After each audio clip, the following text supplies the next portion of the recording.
Like and subscribe and click the bell icon to get new video updates. AFL Round Up, Brisbane and Fremantle'S wins shape 2022 season, West Coast's worst still ahead of them. The two blockbuster games on the weekend delivered on their promise, and their victors leave round 7 with stocks soaring. Welcome to the AFL Round Up, where we digest the week that was. Lachie's Lions look legit. Thursday, June 23. Clear your calendar and prepare your Friday sickie. That is the date of Melbourne's first meeting with Brisbane this season. The second will come in round 23, and likely be a poker game between two sides keeping cards very close to their chests. The third meeting may well be the last Saturday in September. What was most impressive about Brisbane's win over Sydney was the many ways they had to beat the Swans. The first half was complete defensive shutdown, the second a fire with fire outgunning. The Lions stared down a vintage Lance Franklin freak show after half-time and came back harder, all on the shoulders of the incredible Lachie Neale. His third quarter, 12 disposals, 9 contested possessions, 3 clearances and a goal, was as good as we've seen this season. A team built on excellent defence, loaded with a variety of avenues to goal and boasting a midfielder with genuine claims to being the best in the game. Sounds like you've got yourself a red-hot flag chance right there.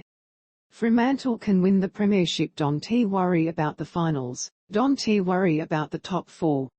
Fremantle can win the lot. Admittedly, the word can is doing a lot of heavy lifting there, but it is a scenario now that demands consideration. The only pending concern is the Dockers' comparatively low inside 50 and shots on goal numbers, but the fact that Freo rank poorly in those statistics only goes to show how convincing they have been defensively. That is certainly a more sustainable balance than the other way around. But even more than that, there is spirit at Fremantle that can't be quantified. Interstate teams don't go to Geelong and win unless they can boast a healthy share of bottle. The Dockers have the substance, now they re-adding the style. It is becoming a must-watch mix. Eagles' nadir may be yet to come. It has come more suddenly and more dramatically than expected, but there is little to be surprised about in West Coast's plummet down the ladder. The issues currently plaguing the Eagles have been lurking to some degree since 2019, the year after Adam Simpson took the team to a premiership. They were exacerbated by the hub disaster of 2020 and were clear for all to see in the second half of 2021. This is a team that hasn't kept up with modern footy, unable to make the transition from cautious control to fast-paced chaos. It has been smashed with serious, long-term injuries which, depending on your level of sympathy for West Coast's plight, can either be placed to bad luck or bad management. It has taken an injury and covered eruption in 2022 to finally turn the whole thing to dust. On Friday night, TV broadcasters were comparing the Eagles' record to those of the Suns and Giants in their maiden years, and the infamous 2013 Demons. The difference between those teams and these Eagles is they knew they were at ground zero. Those were young teams starting from scratch, taking the necessary bumps and bruises that come with a full rebuild. West Coast haven't even hit that point yet. They an old team. They've hardly touched the draft in years. On current evidence, Oscar Allen is the only player under 25 worth hanging significant hopes on, and he is going to miss half of this season at least with a stress injury in his foot. Like Chief Wiggum with his tie in a hot dog oven, this is gonna get worse before it gets better. Around the grounds the Hawks are fearless.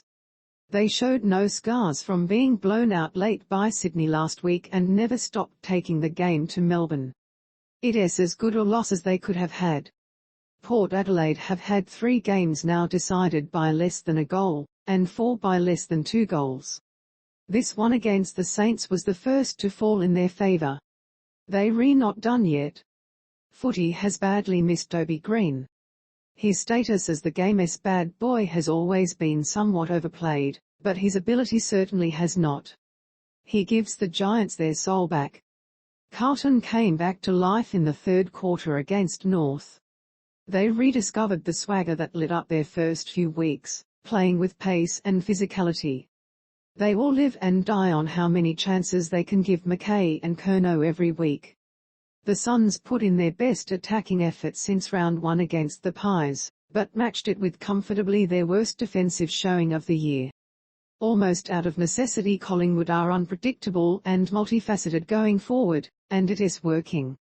It has been feast or famine for the Dogs this year, but going into a critical clash with Port Adelaide they needed a confidence boost. Loser of that game on Friday night is suddenly a long way,